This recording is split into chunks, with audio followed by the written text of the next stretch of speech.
And a big welcome to everyone for joining us today. My name is Mark Johnston. I have the great pleasure of walking as a guide through our conversation for the next hour or so with the company known as Treasury Metals. And today we have quite a special event because we're joined with a number of the wonderful folks behind the brand of Treasury Metals.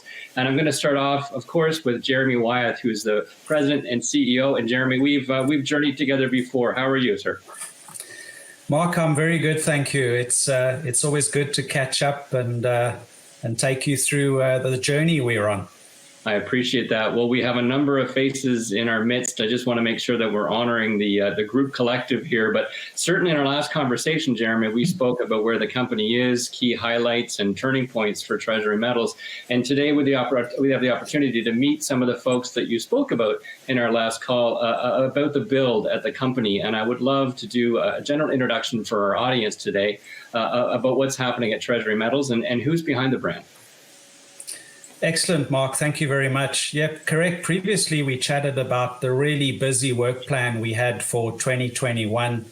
Lots of drilling, trade-off studies, permitting, community engagement, and also, very importantly, building a team to take us into operations. Mm-hmm. I'm really pleased now to announce that we have the full management team in place to take us through this journey. We've been adding to the team that existed at Treasury and strengthened that team in critical areas in order to set ourselves up for success. It's, to be honest, the part of the job that I really enjoy, and it's taken the last 10 months to get to where we are now. I thought the timing was good to introduce you to the new members, just like I had my reasons for joining Treasury Metals. I know, and I'm sure they all have their motivations for joining, and I encourage you to question each of them in what drew them to Treasury and how their particular experiences will be relevant for us. My experience has always been that the required technical skills are important. They're essential, but the ability to come together and work as a team is what really makes the difference. Mm-hmm. And to be really honest, individuals don't build mines, teams do. So let me introduce you in the order that they joined us. We have Maura Kolb, our Director of Exploration, Rachel Pineault, our VP of HR and Community Affairs, Steve Woolfenden, a VP of Environment and Regulatory Affairs, and last but not least, Eben, our Director of Projects. Now, I spend a lot of time talking to investors about my team, and I'm going to be the first to admit that I'm biased. So I felt it would be good to give you the opportunity, Mark, to chat to them individually in this setting so that people can get a really good idea as to where they come from and what's important. I appreciate that, Jeremy. Thank you very much for the general introduction. I know it takes a village to raise a child, as they say, and a dream team behind any company is always of interest to investors. So this is the perfect forum for us to bring investors who are curious about the company and what's happening behind the scenes at Treasury Metals. So any particular order at all, because I'm so excited to meet each of these personalities behind the brand. I'll leave that up to you. Okay, well, on my screen, I see Rachel Pineault, and would love to speak to you, Rachel, and also look forward to speaking again with Maura, because we've had one great conversation already, and everybody else on the team. So, Rachel, as VP of HR at the company, I'm very curious to hear from your perspective, working with Jeremy and the team, a little bit about your role at the company, and in particular, what drew you to Treasury Metals? If you could offer us that, please. Absolutely. Well, good afternoon, Mark, and thanks for the opportunity. As Jeremy said, a team is everything. And from my perspective, I have to tell you that's the leading edge of the profession that I am in. So from a human resources perspective, I'm always looking, and my focus is to build a cohesive, energetic, and high-performing team. And when you have this, you're building a company that's sustainable and contributes to the surrounding communities. And communities, by that I mean plural, from the Indigenous communities that we work with on a day-to-day basis to the local towns and the ripple effect that our impact being in Dryden area is going to have. So working with the mayors and the councillors and the chiefs and councils in the area. You ask a very good question. It's funny because I've been asked that on numerous occasions. Why did I join Treasury? it really is the opportunity to build another mine in Northern Ontario. Previously, I've been part of the management team that built 2 other operations in Northern Ontario. Okay. First, the Victor Diamond Mine, and second, Detour Gold. Mark, previous to that, I had built 3 other mines, have been part of the team, one in Newfoundland, one in the Territories, and one in Northern British Columbia. Mm-hmm. So that's where I come from as far as experience goes. Mm-hmm. And I think my mandate is we're going to do it. We're going to do it well, and we're going to have fun doing it as well from a human resources perspective. I appreciate that very much, Rachel. Thank you. And in terms of your role in the larger collective at Treasury Metals, I'd love to hear how you feel your role folds into other roles in the company. As we know, we're all connected on some level. Everything is interconnected and interdependent. No different at the board behind a company working in the mining industry. So if you could share a little bit about your role and how it interacts with everyone else, and how your particular energy as VP of HR lifts the company from that angle. Well, thanks for that vote of confidence. I do appreciate that. I guess from my perspective, it is really the opportunity to pull the team together and to ensure that, we're looking at onboarding new employees. Very critical. First impressions, very critical. I don't know what the 2021 statistic is, but they say if onboarding and the invitation to join the company and that whole process isn't handled right, people tend to exit relatively quickly. And we want to focus on growing people's careers, stretch them, give them opportunities. And I can tell you, having worked with Jeremy in the past, he's done that with me.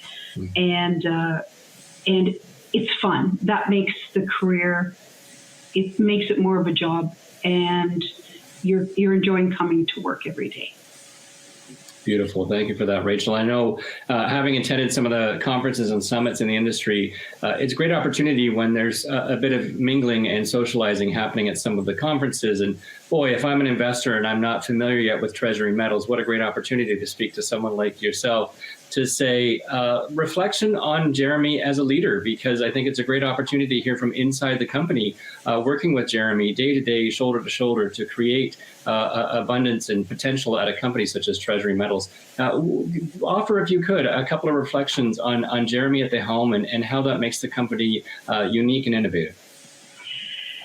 Having worked with Jeremy specifically at the Victor project, worked for 6 years directly with him from the pre-fee stage right through until we were at nameplate. And I was able to see the leadership that he not only developed in the team, because frankly it isn't inherent, we aren't all born with it, but to give the team the opportunity and the support to get to where we needed to be, kept us all accountable and was reasonable with the asks. And I think from a career development perspective, that's very important. I have to share that the one time he said to me personally, "What do you think? Can you bring the mine on 6 months early and under budget?" I have to say I did stutter a little bit, but we achieved it. We achieved it.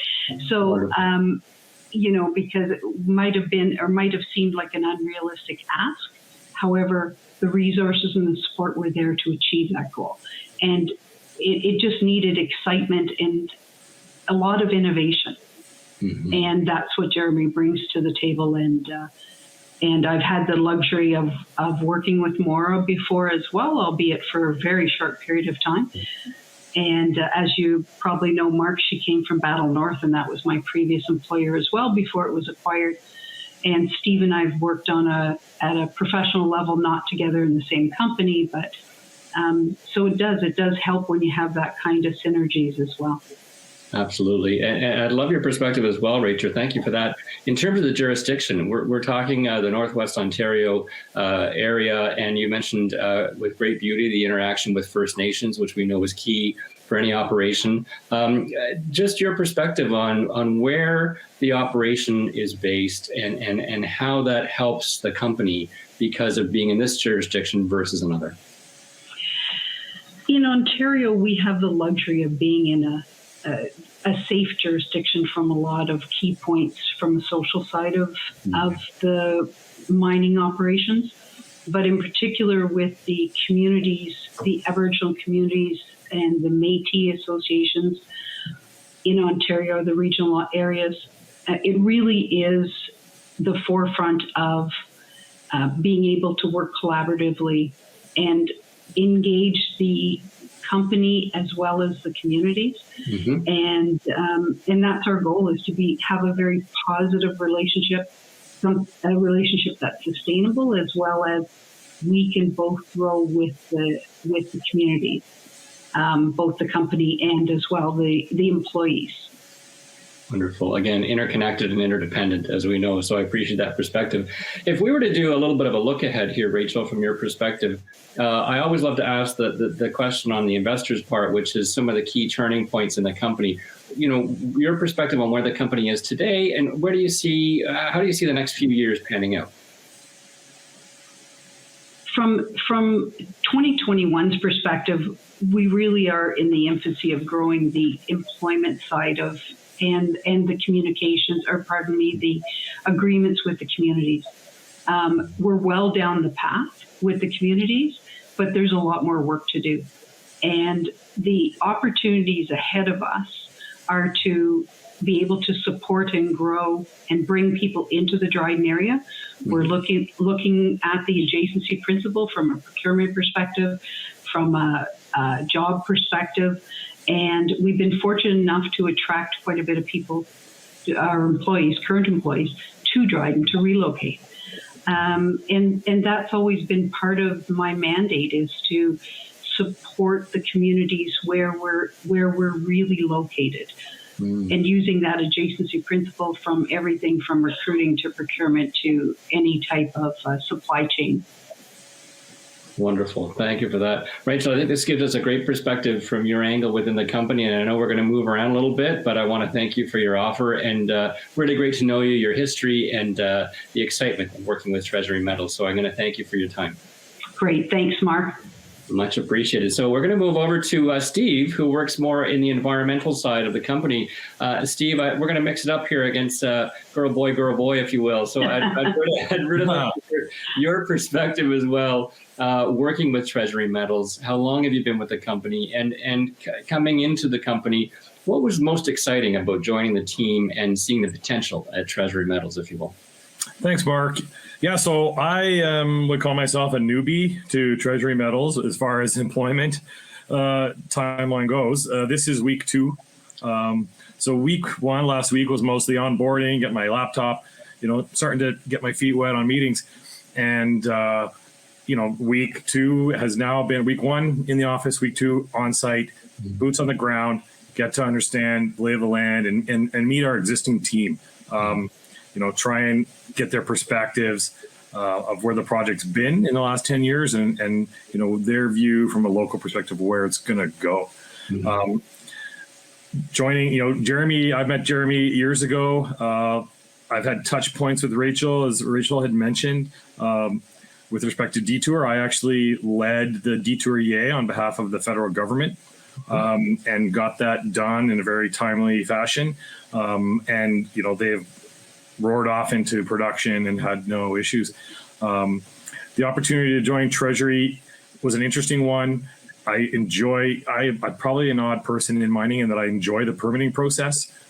It's a challenge, and I like that challenge, and I like to help companies work through that process of improving their mining project, making it approvable, and seeing it into production, which is a role I had taken on. If you had sneak a peek at my LinkedIn profile or something, I took that role on for IAMGOLD years ago and carried the Côté Gold Mine from 2012 into 2019, which was environmental assessment approvals right up into construction start. And so that's an exciting phase. I've done that already, and I want to do that again. It is a really interesting time to join a company, and I saw that opportunity with Jeremy and Treasury Metals. I appreciate that, Steve. Thank you. And I'll say a welcome aboard and kudos to you for joining on screen at this early juncture, joining the company. That's wonderful to see your energy become part of our conversation today. But let's talk about specifically around your role itself. So we're dealing with the environment, regulatory issues, things that are clearly highly important for a company such as Treasury Metals working in the industry today.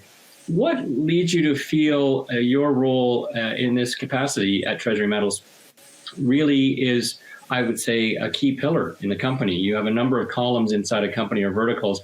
Environment and regulatory issues are right up there. And how do you see your role folding in to everybody else working within the team?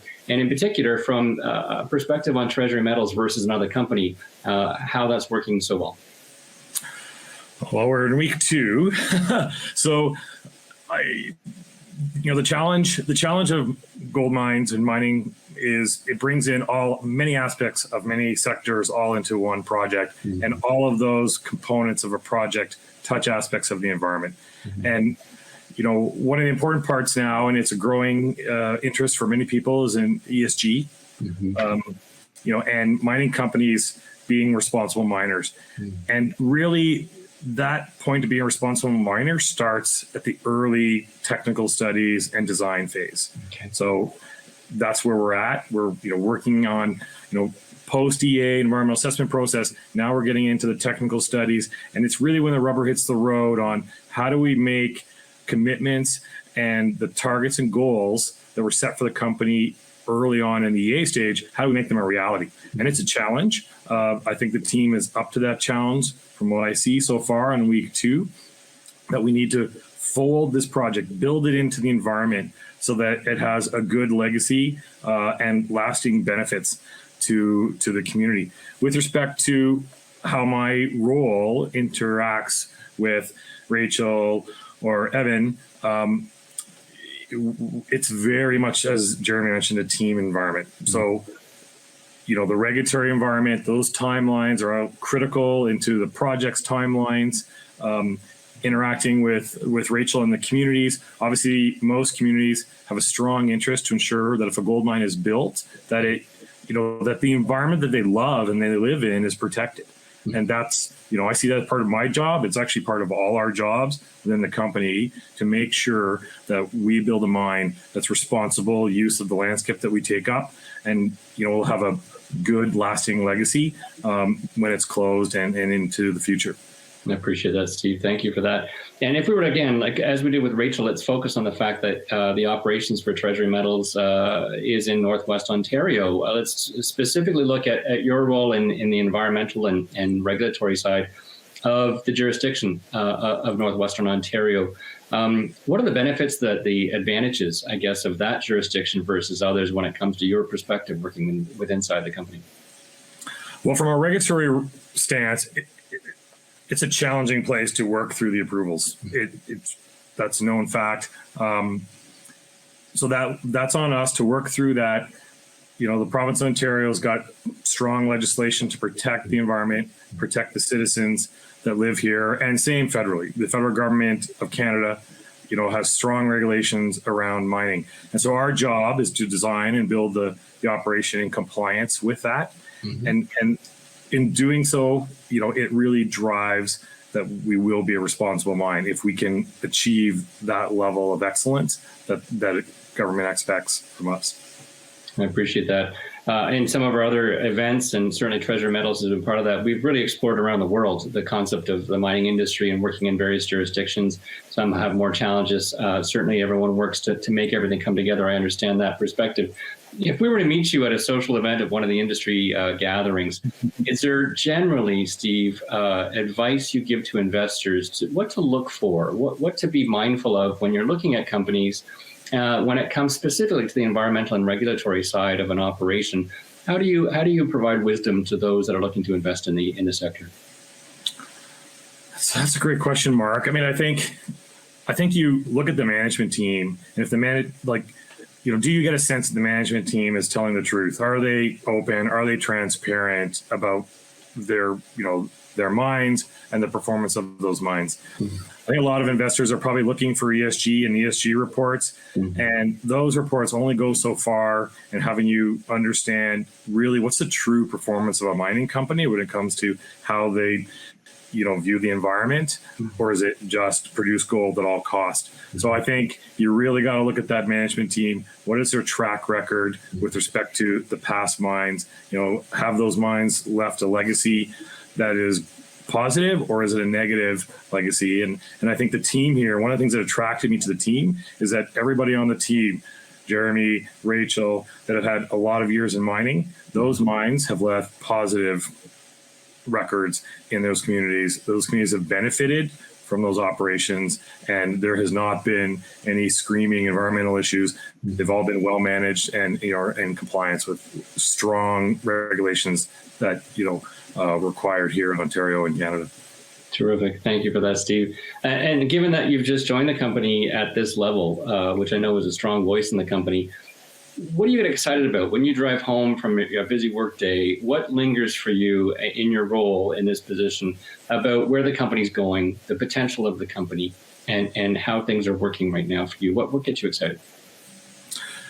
Oddly, as I mentioned, I'm probably an odd person that likes to work in permitting of gold mines. So there's just the drive of how do I solve the problems of making sure that the project can meet those regulatory requirements in the timelines that we're setting out. And so I'm just an odd duck in that way, I guess. But, and then to see that into fruition, like to see all of those plans be laid out and people, the jobs that come with it. If I look at Cote Gold as an example of that mine, I, for a long time, felt like I was the only one kind of from a corporate standpoint at that company, and I'm Gold, really driving it. And now it's this massive project. There's lots of people employed, like 2,000 people going into construction, 400 jobs into the future at operations, and many benefits.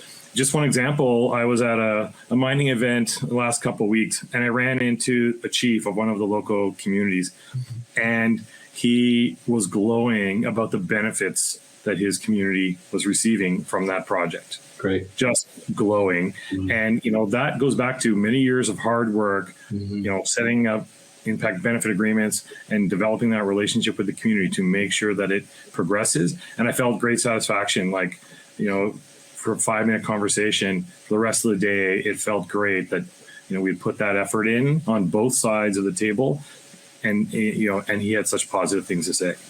That's great to hear. Thank you for that, Steve. I think just a couple of weeks in, you provided some terrific perspective from the inside of the company, especially with the long view, having joined Treasury Metals and the opportunity and potential of what's to come. So I will thank you for your time, and we're going to move around the table a little bit. And thank you very much for all you've offered. Appreciate that. Thanks, Mark. Thank you. Appreciate it.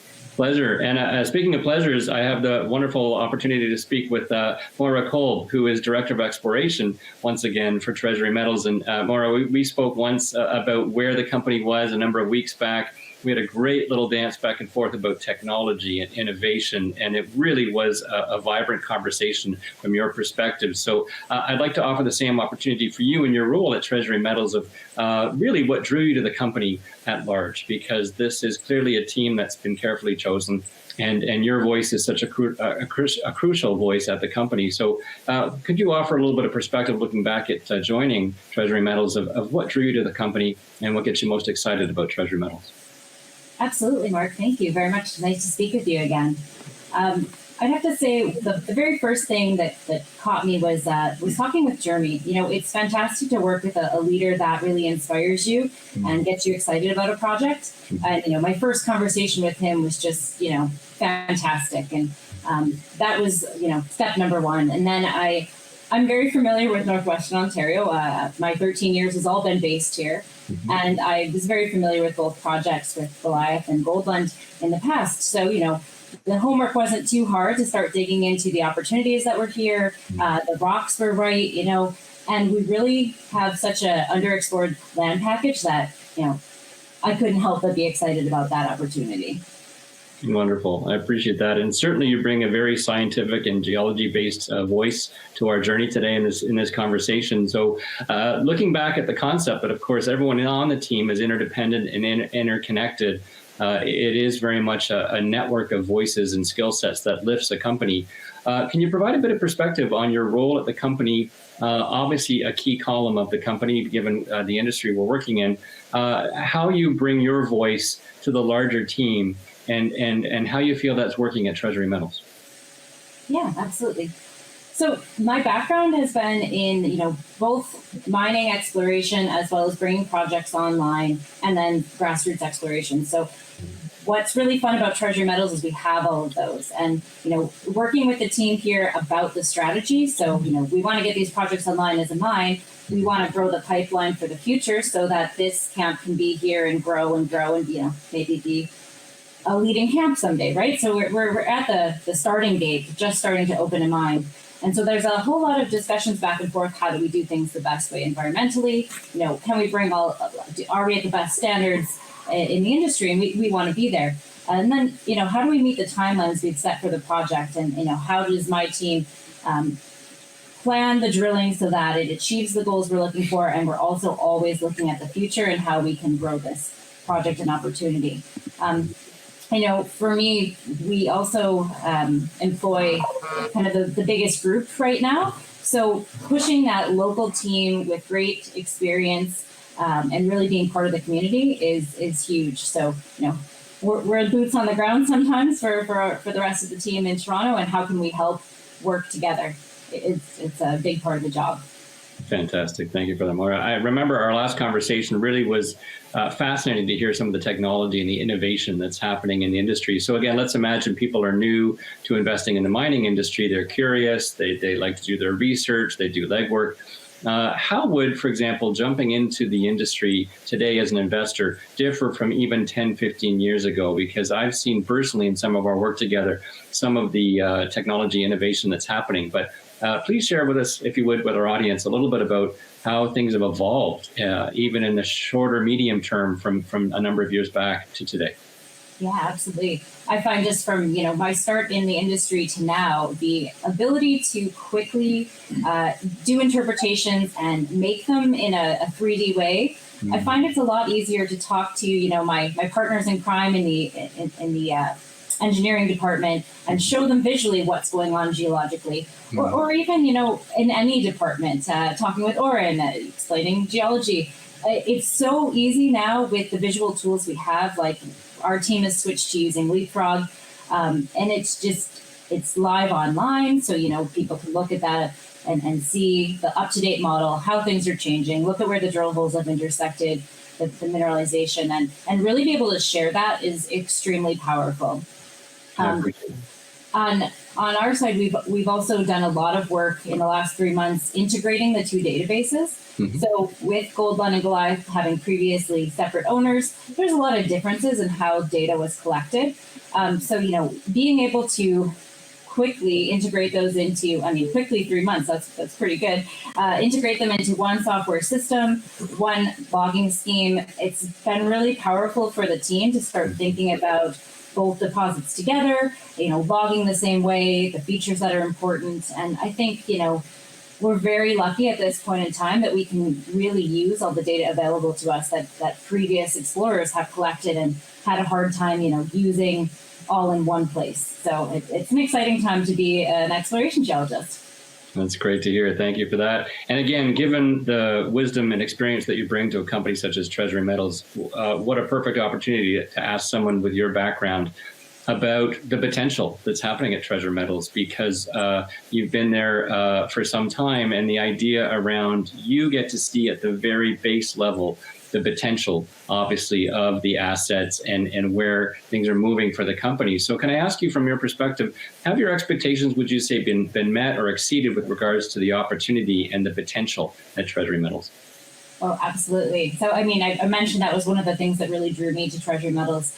And since I've joined, we've at the site level had one geologist designated to generative geology, because coming in, I was like, oh, there's a lot here and we're barely scratching the surface. prior, the companies have really been focused on growing the resource just in situ at Goliath and Goldlund, with Miller as a satellite, but there's a lot of ground here. 65-kilometer strike length, there's a lot to see and do. So, we have I mentioned already, we have a lot of data available to us. So really compiling that and being able to use it. We have many new targets in front of us. We had a field crew out. I know it's nearly winter here, which is a bit sad in northwestern Ontario, but we still have field crews out right now, traipsing through the forest, ripping up moss and looking at those rocks and getting excited about the opportunities. I think we have a handful of targets we're going to drill test and a few more that we'll be continuing to map and prospect.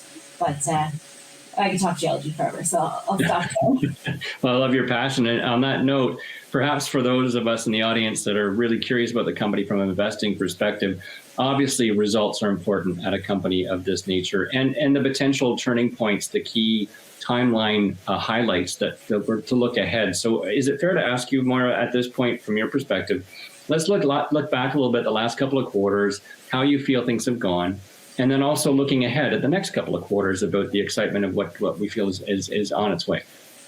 Yeah, absolutely. So, we've drilled about 65% of our drill program this year, the 60,000 meters.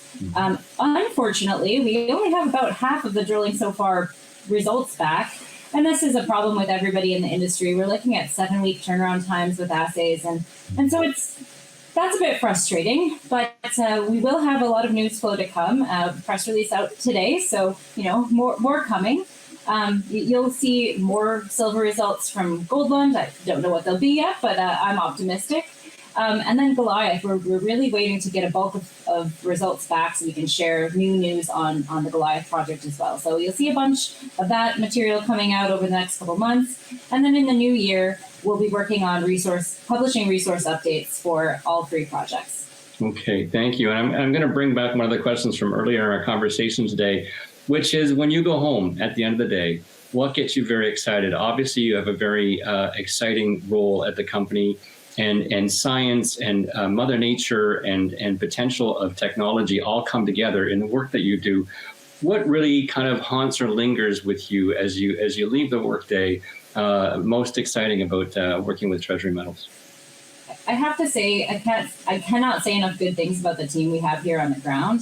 The 6 geologists that I work with are all really passionate and excited to be doing what we're doing.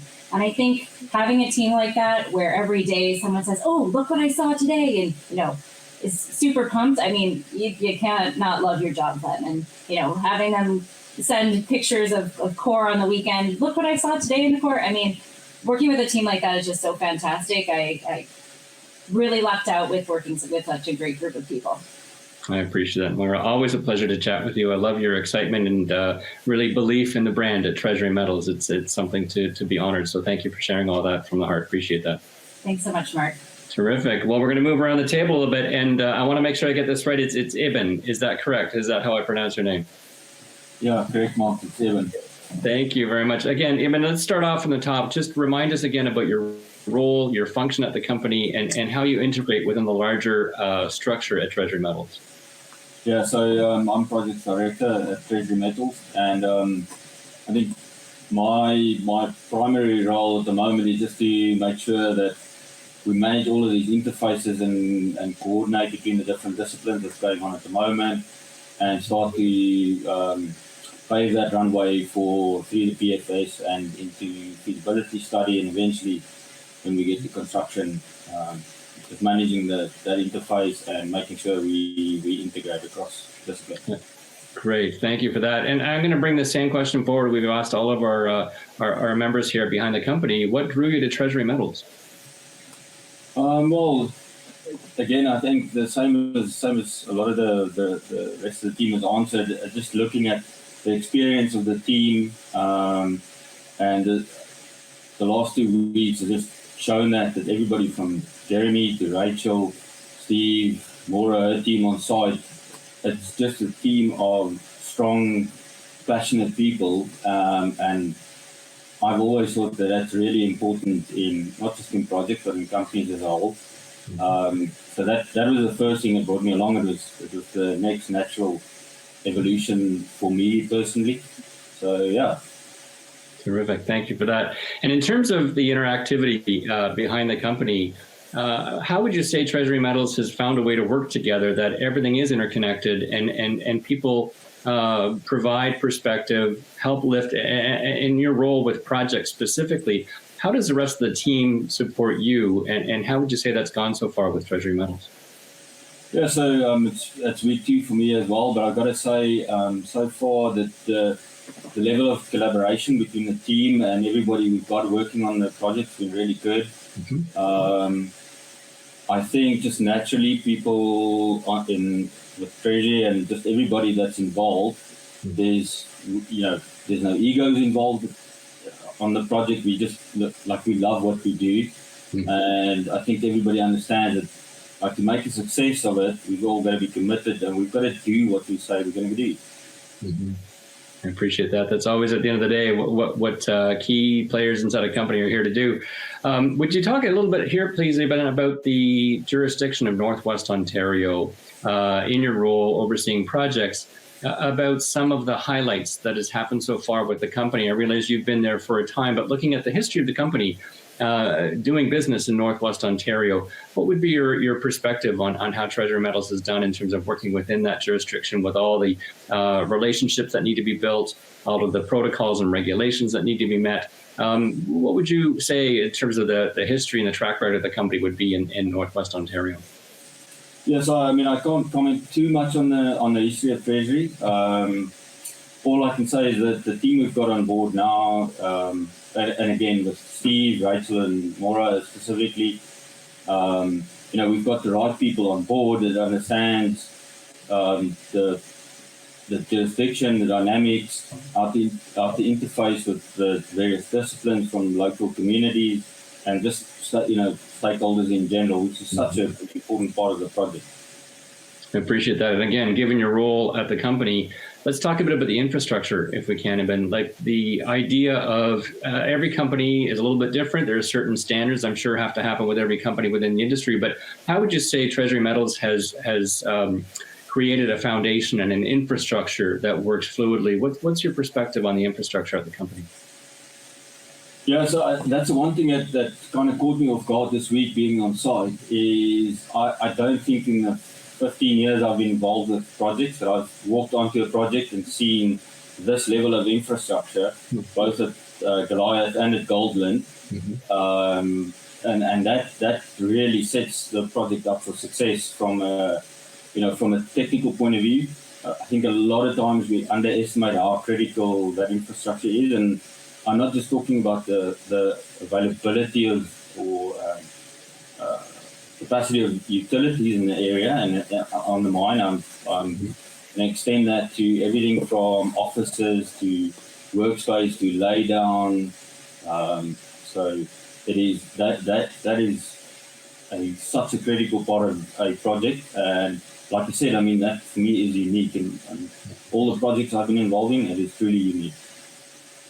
I appreciate that. Eben, thank you very much for your perspective. We're going to continue to move around the table, but I really appreciate you bringing your voice to our conversation today. Thank you. Thanks, Mark. At this point, I'd love to bring Jeremy back on board. Of course, as president and CEO, you lead the charge at the company, Jeremy. We've just had a wonderful opportunity to meet some of your key players inside Treasury Metals.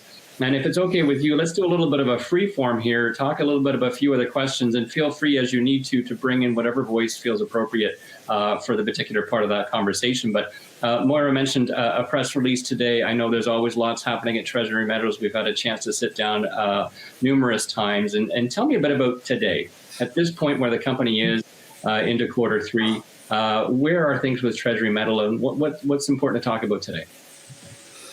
Thanks, Mark. I think, what's really important for us is the company has been around for quite a while, and we only towards the end of last year did we get this critical mass that gave us the ability to build this mine. Mm-hmm. So we've been working really hard on a few things, one of them being credibility, that we do what we say we're going to do. And I think we look at today, we're 65% through the drill program. We're getting very close to completing the trade-off studies. We're making good progress on the the permitting and the environmental side.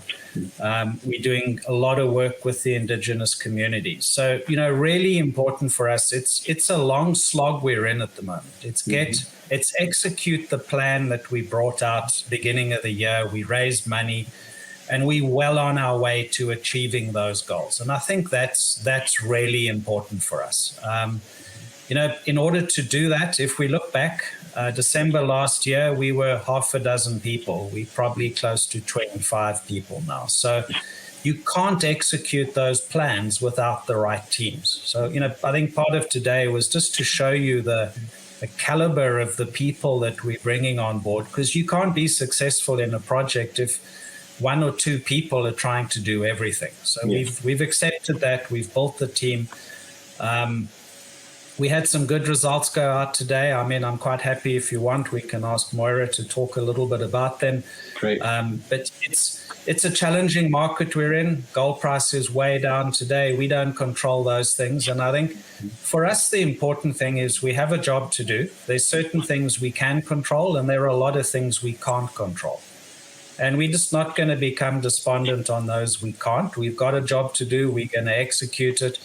And with time, we want to be really well positioned when things pick up again.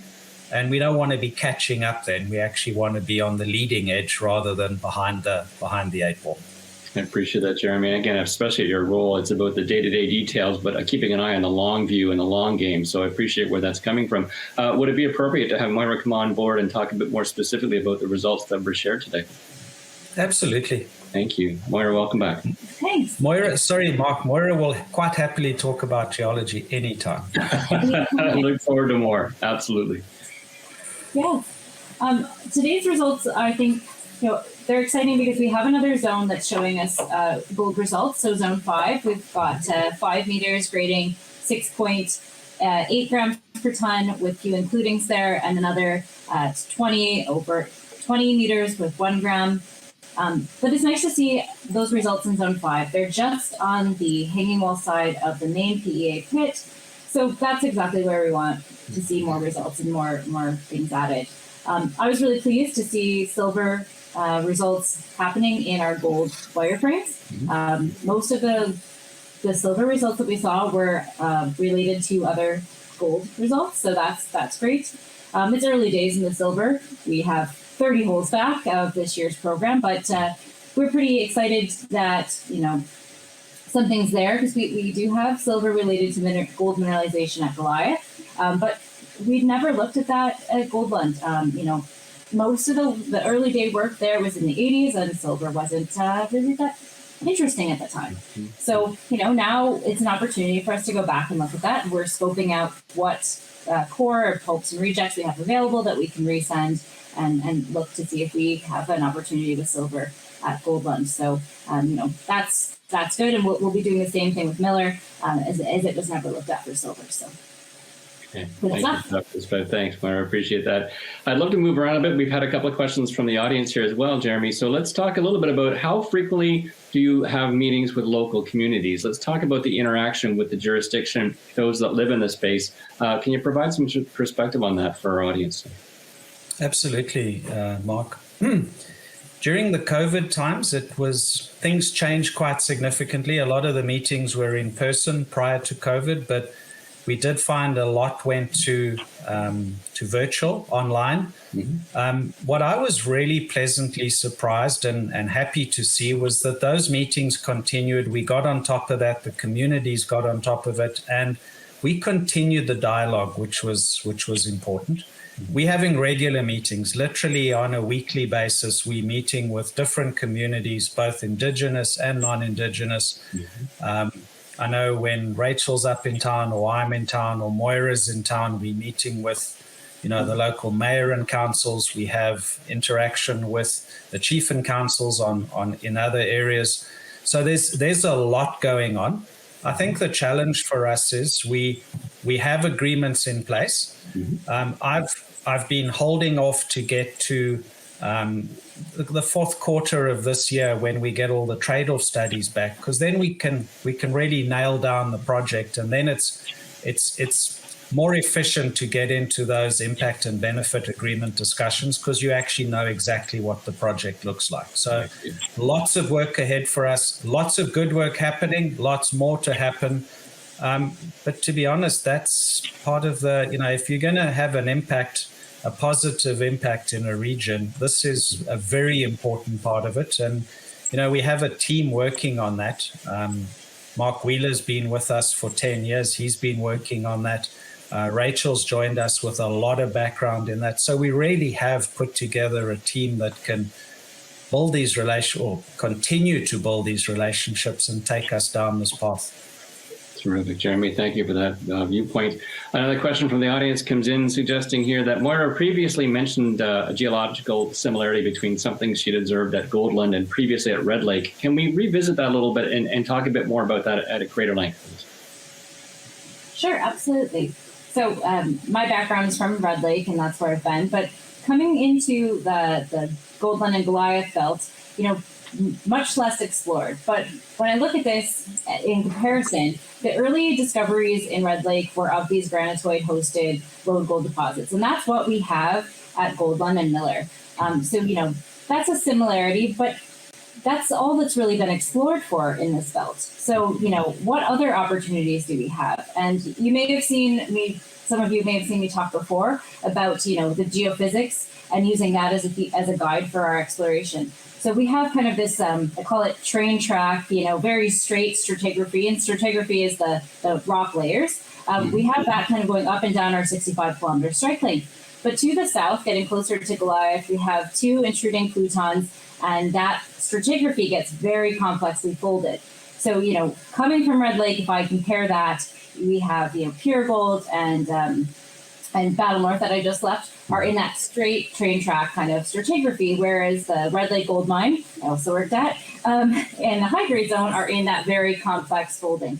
So, if you're looking for a lurking high grade area, that would be where you go. And so, as soon as I saw that, I got very excited about that. And that's where our field crews have been focused on in the last couple of months, getting out there and looking for, is this folding real? And yes, so far it looks that it is, and we have some veining. So, we're excited, and we'll keep pursuing that target.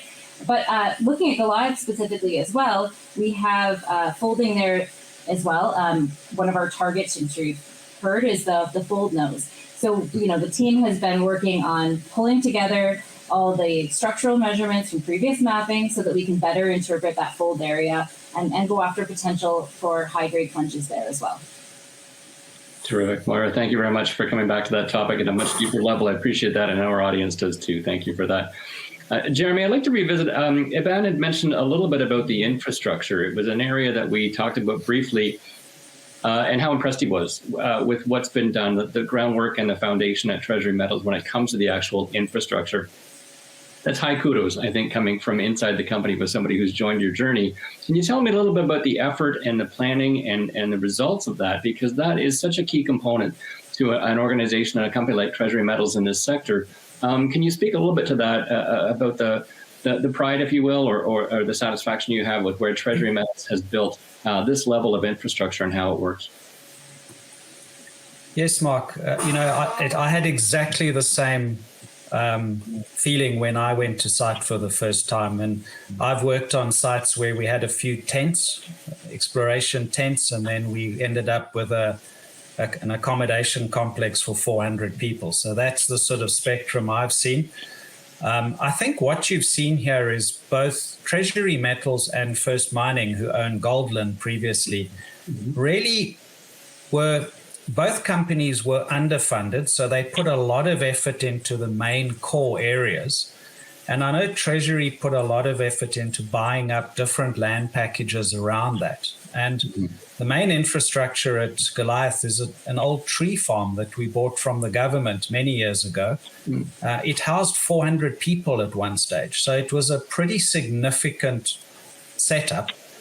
And then just before we purchased Goldlund, I know Tamaka actually put a lot of effort into putting up some there was an operating mine there at one stage, and some of those buildings still exist, but then they put up a lot of Weather Haven type buildings for core for core cutting and for core storage and logging. So again, a lot of money was spent on both the sites over a long period of time. And I think that to me is, when we look at the history, both have been around for a long time, and over a reasonably long period of time, a lot has been pulled together. So I think that's, if a project is brand new, you're stuck with very little. It's been around for a while. Now, being around for a while is a double-edged sword, because people say it's, it never quite had that critical mass, so there was a negative in it. But I think the positive is, as you say, lots of infrastructure, which, to be honest, wasn't really taken into account in some of the studies we've done. So the new team now are looking at it and saying, why rebuild office blocks, warehouses, maintenance facilities? Let's reuse what we've got and keep that money and improve the financials. So that's the opportunity we have here. And I'm quite excited about that because, people always ask me, what's your CapEx going to be at the next stage? And I'm saying, I don't see a major change because I'm actually finding savings in the existing CapEx. So those are that's the position I like us to be in. Wonderful, Jeremy. Thank you for that. It's all about the proper use of resources and taking advantage where you can, again, for the long view. So thank you for that. As we approach the top of the hour, I want to just honor the fact that you've brought the team forward for us today, because it's a rare opportunity for us to meet some of the faces behind the company. And I think things moved around the table rather well. We heard different perspectives, but also how the team's working together. So that always bodes very well. I'd love to do a little bit of a takeaway as we wrap up our time together today from yourself or anyone else you feel you'd like to pull into the conversation who's at the table around, as we wrap up today, perhaps what are the 2 or 3 key things you'd like to leave for investors to watch for or to be mindful of at Treasury Metals as things move forward? I'm happy to kick that off and then let the team jump in afterwards. But I think, Mark, for me, it's what drew me to Treasury is the fact that we are in an absolutely sought-after jurisdiction, northwestern Ontario.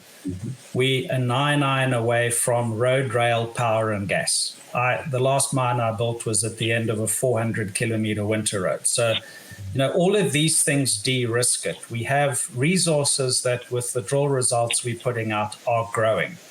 We're starting to see some really positive results in the trade-off studies, and we will be updating the resources at the end of the year. So, I think the message from me is it's a process we're going through. It's a plan we need to execute. Yes. I really want people to see that what we committed to at the start of the year, we're meeting all of those deadlines. And we really are, with the team we have on board, and I reiterate, you don't build mines as individuals, you build it as a team. I think you're going to have to go a long way to find all of those puzzle pieces, including the team that can actually take this to the end. I'm happy to open it up to the rest of the team if there are any other comments on that. I appreciate that, Jeremy. And really for the team, just this concept of stay tuned. If we were to come from each of your perspectives about the stay tuned energy at Treasury Metals, what voice would you offer from the perspectives inside the company? I'm curious.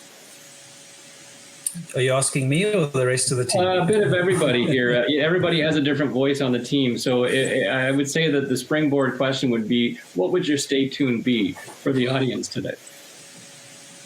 I'll jump in. Stay tuned for more geology, and we'll keep learning it better and coming up with new targets and testing them. So wait and watch. Thanks, Maura. Rachel, and over to you if you would. From my perspective, it's there's no better time to join a company than at the beginning, because you absolutely have the opportunity to be part of the fabric that's going to be adding to our communities, and we want a positive influence and impact in our communities as a whole. So the time is now, and obviously we're looking for economic benefit to everyone, our shareholders, our communities, but no less important to our employees. Terrific, Rachel. Thank you for that voice. And Steve, we have you on screen as well. I know you've been there a couple of weeks at this point, but what would your stay tuned be for the audience? I would say stay tuned. We're going to be leaders in responsible mining. Fantastic. Clear and succinct. I appreciate that, and very uplifting, Steve. Eben, over to you. What would your stay tuned be for our audience from your perspective overseeing projects? Yeah, so I think I don't even think we have to call it a stay tuned. I think you'll see over the course of the next few months, and as we move through the phases of the project, you'll see how we manage to exploit those opportunities at both Goldlund and Goliath. Terrific. Eben, thank you very much for your time and your voice in the conversation today. And Jeremy, back to you to wrap up today as we approach the top of the hour. I think it's been a great tour through the company, different voices and perspectives, and how they all work together for Treasury Metals. Anything else you'd like to share with the audience today as we wrap up and say goodbye? Mark, no, I think we've covered it, and it was great to see the team all jumping in with their stay tunes. I'd like to thank you and your listeners for the opportunity to present this. I think this is a critical path. We look forward to these discussions with you, and I've really enjoyed this one, and thank you very much for that. Jeremy, thank you, and to the entire team for coming forward and offering all you've shared today. We look forward to watching Treasury Metals moving forward. I thank you for your time. Thank you. All the best, everyone. Thank you. And for those who have been watching from all points, thank you for being part of the conversation today, asking questions, and a great chance to meet the faces behind Treasury Metals today. We look forward to more. I wish you all a great day, and all the best. Take care. Thanks, Mark. Bye-bye. Bye-bye. Thanks, Mark. Bye.